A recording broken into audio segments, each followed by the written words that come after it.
Hi Year 12s, this is your Circles TLF and this is question 3. Okay, so we've got a circle with radius 5, touches the y-axis at 0, 9 as shown. Okay, and the first question is to, show you here, write down an equation for the circle C. So this is a bit like the opposite of doing what we did in question 2. So we're going to start with knowing the radius and the centre, and we're going to write the equation down.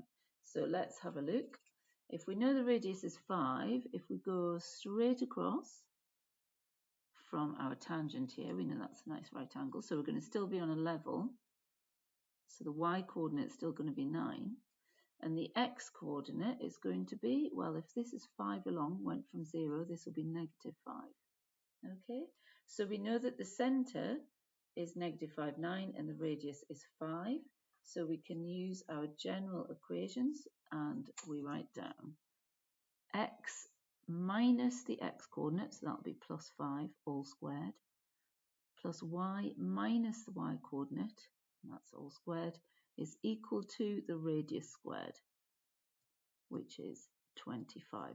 So there is your equation. So the first bit's nice and quick. The second part is a bit trickier.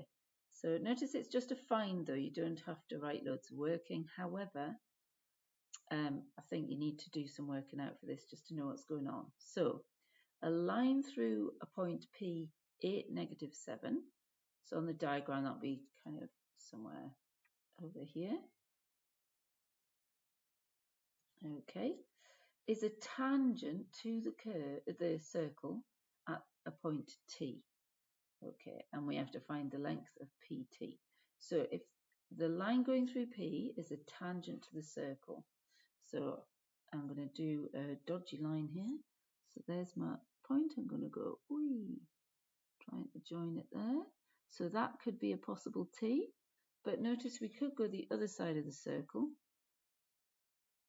Oops. Okay, that's reasonably close.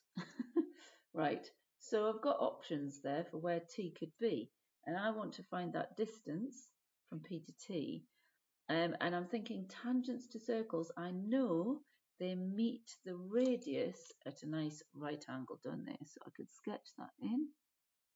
So there's my radius, there's my right angle, there's my tangent, and I want to find that distance. And by symmetry, this PT would be exactly the same, so it doesn't matter which one I go for, I'll get the same answer.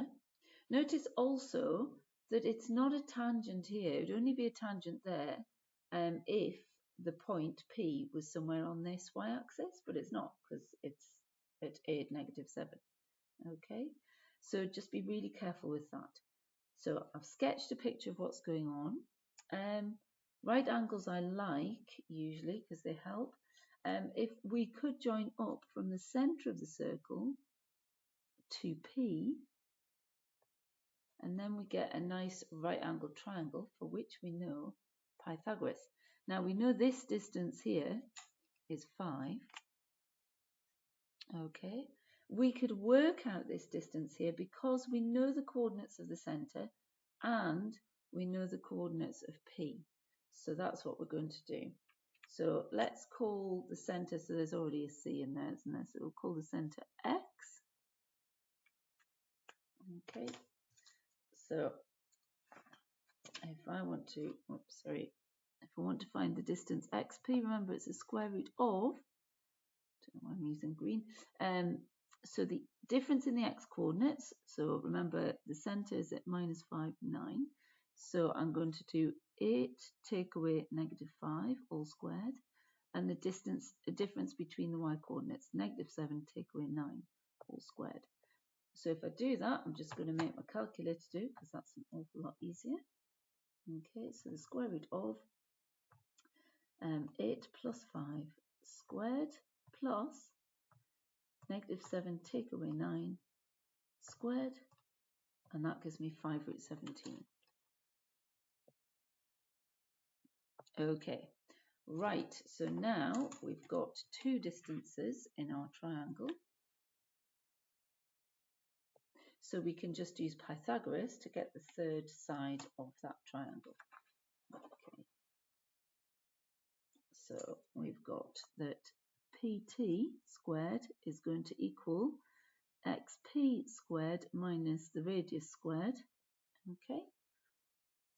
So that is 5 root 17 squared minus 25.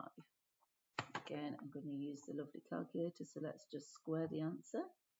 Oops, there we go, and that gives us 425, which is a lovely round 400, which means that our distance, PT, is 20, because it's got to be positive. And that's it. Okay.